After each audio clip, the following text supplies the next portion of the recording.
जाति के आधार पे आप जब शादी करते हैं तो उससे जातिवाद नहीं बढ़ता।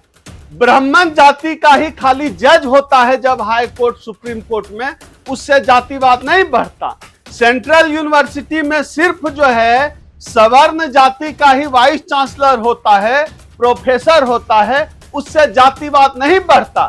जब जाति का आप शादी का जितने प्रोफेसर किस्म के लोग हैं, डॉक्टर, इंजीनियर, जो कहते हैं सवर्ण समाज के कि हम पढ़े लिखे हैं, आप उनके शादी का विज्ञापन खोलकर देख लीजिए अंग्रेजी अखबार में।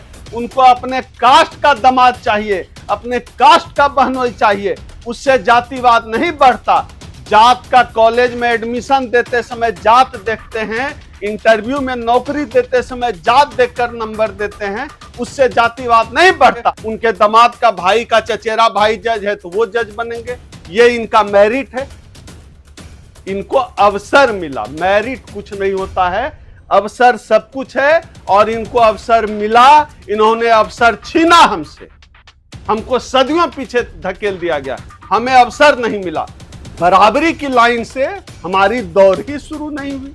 जनगणना हुई उसके बाद से जो नीतीश कुमार है, उन्होंने आरक्षण की सीमाएं 75% कर दी है। किसने देखते हैं उनकी इस पूरी कार्रवाई को?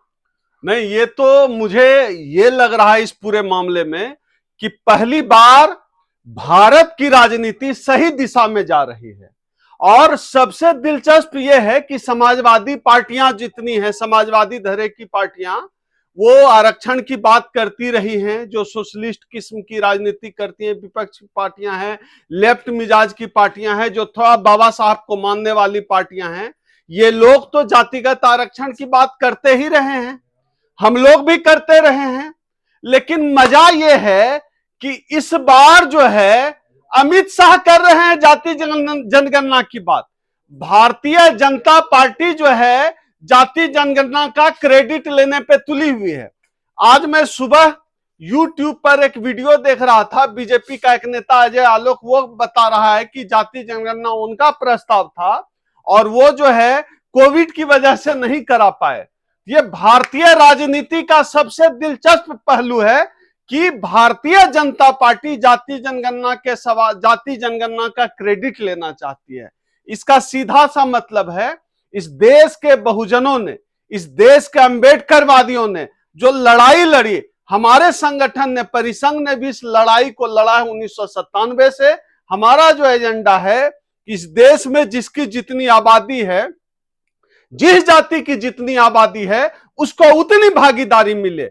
ये हमारे लड़ाई की भी जीत है, हम जैसे अंबेडकरवादियों के भी लड़ाई की जीत है।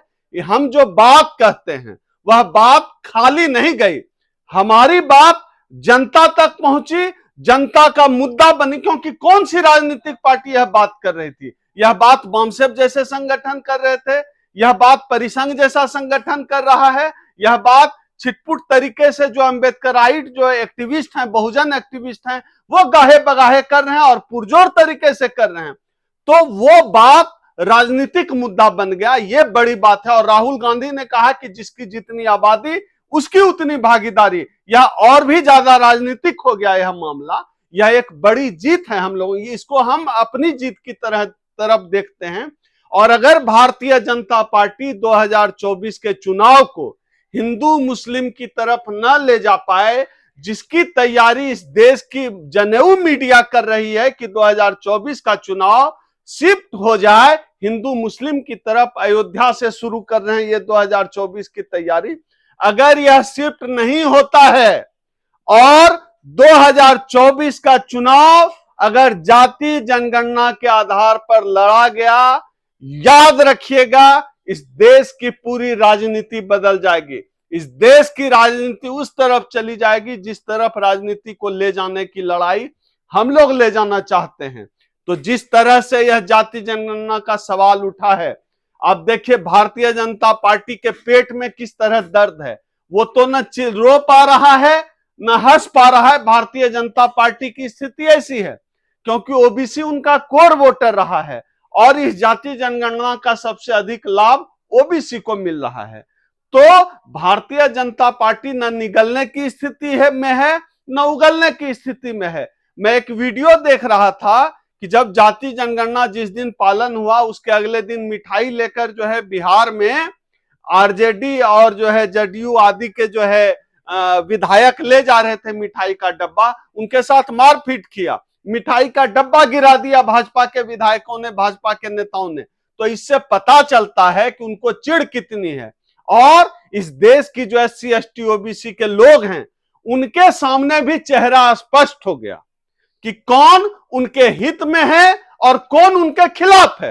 लेकिन इतना तो स्पष्ट हो गया कि भारतीय जनता पार्टी इस देश के SC ST OBC के खिलाफ है, भारतीय जनता पार्टी बहुजन विरोधी है, भारतीय जनता पार्टी दलितों के खिलाफ है, भारतीय जनता पार्टी चाहती है इस देश में मनुवाद लागू हो जाए, क्योंकि जिसकी जितनी आबादी है उसको उतनी भागीदारी मिले, यह एक संवैधानिक बात है। वह भारतीय संविधान के खिलाफ है, मनुवाद के खिलाफ है। भारतीय जनता पार्टी का चेहरा स्पष्ट हो गया है। इस बार 2024 का चुनाव में वोट इस देश का SC ST OBC समाज जो जाति जनगणना की बात करेगा, जो बहुजन हित की बात करेगा, उनके साथ जाएगा। बिहार ने एक नजीर पेश कर दी है कि अब राजनीति देश की ऐसी होगी, ऐसी होनी चाहिए। तमाम दूसरे जितने भी राज्य हैं उन राज्यों में भी जाति जनगणना, जाति आधारित जनगणना हो और जिसकी जितनी आबादी है उसको इतनी भागीदारी मिले। यह एक न्यायपूर्ण बात है, लागू होनी चाहिए। लेकिन वो कह रहे हैं बीजेपी वाले कि जातिगत जनगणना देश में जातिवाद बढ़ जाएगा। नहीं, यह बात अब तो बदल गई ना। जाति के आधार पे आप जब शादी करते हैं तो उससे जातिवाद नहीं बढ़ता। ब्राह्मण जाति का ही खाली जज होता है जब हाई कोर्ट सुप्रीम कोर्ट में, उससे जातिवाद नहीं बढ़ता। सेंट्रल यूनिवर्सिटी में सिर्फ जो है सवर्ण जाति का ही वाइस चांसलर होता है, प्रोफेसर होता है, उससे जातिवाद नहीं बढ़ता। जब जाति का आप शादी का, जितने प्रोफेसर किस्म के लोग हैं, डॉक्टर, इंजीनियर, जो कहते हैं सवर्ण समाज के कि हम पढ़े लिखे हैं, आप उनके शादी का विज्ञापन खोलकर देख लीजिए अंग्रेजी अखबार में। उनको अपने कास्ट का दामाद चाहिए, अपने कास्ट का बहनोई चाहिए, उससे जातिवाद नहीं बढ़ता। जात का कॉलेज में एडमिशन देते समय जात देखते हैं, इंटरव्यू में नौकरी देते समय जात देखकर नंबर देते हैं, उससे जातिवाद नहीं बढ़ता। जात देखकर घोड़ी पर दूल्हा को नहीं चढ़ने देते हैं, उससे जातिवाद नहीं बढ़ता है। जाति देखकर मटके का पानी नहीं पीने देते हैं, उससे जातिवाद नहीं बढ़ता। जातिवाद बढ़ जाता है अगर जाति के आधार पर कोई कहे कि हमको अपना हक दो, तब जातिवाद बढ़ता है। यह खेल भाजपा का, यह जो लोगों को ठगने का खेल है, यह जो SC ST OBC कौम को फुसलाने का जो खेल है, वह खेल जाहिर हो गया है। बिहार में जिस तरह से आबादी बढ़ी है SC ST OBC समाज की, पूरे देश में बढ़ी है। ब्राह्मणों की आबादी घटकर अब 3 से 1% हो गई होगी। पूरे देश में जातिगत सर्वेक्षण कराना चाहिए। लेकिन वो ये भी कह रहे हैं कि ये जो मोदी जी ने कहा है कि गरीबी सबसे बड़ी जाति है, उस पर वो काम कर रहे हैं बीजेपी सरकार वाले। नहीं, गरीबी सबसे बड़ी जाति है तो आप ये बताइए ब्राह्मण जज ही क्यों बन रहा है सुप्रीम कोर्ट में? गरीबी सबसे बड़ी जाति है तो, अगर गरीबी सबसे बड़ी जाति है, आप ये बताइए एक गरीब ब्राह्मण और एक गरीब खटिक की शादी क्यों नहीं हो रही है? एक गरीब राजपूत और एक गरीब जाटव की शादी, एक गरीब ब्राह्मण भूमिहार और एक गरीब दुसाध चमार की शादी क्यों नहीं हो रही है? दोनों तो गरीब हैं। अगर गरीबी जाती है तो नरेंद्र मोदी मनुस्मृति को मानने वाले लोग हैं, RSS के लोग हैं, वो तो चाहता है, RSS तो यही चाहता है कि जाति की बात ना हो, धर्म की बात हो। लेकिन इस देश का SC ST OBC कौम अब समझने लगा है कि हमारे लिए धर्म कोई मुद्दा नहीं है। कोई मुसलमान आज तक मेरे साथ छुआछूत नहीं किया। मैं दलित पैदा हुआ हूं, मेरे साथ छुआछूत किया है, भेदभाव किया है ब्राह्मणों ने, मेरे साथ भेदभाव किया है सवर्णों ने, जाति के आधार पर नीच माना है। हमें नीच माना, हमारे पूर्वजों को नीच माना है, और अगर हम इस लड़ाई को हार गए, हमारी आने वाली पीढ़ियों को भी छोटा मानेगा, नीच मानेगा। कोई मुसलमान हमारे खिलाफ आज तक आरक्षण के खिलाफ खड़ा नहीं हुआ, किसी मुसलमान ने भेदभाव नहीं किया। फिर मुसलमान हमारा दुश्मन कौन है? कोई मुसलमान हमारा हकमारी नहीं किया। हमारी हकमारी करता है ब्राह्मण, भूमिहार, राजपूत, बनिया।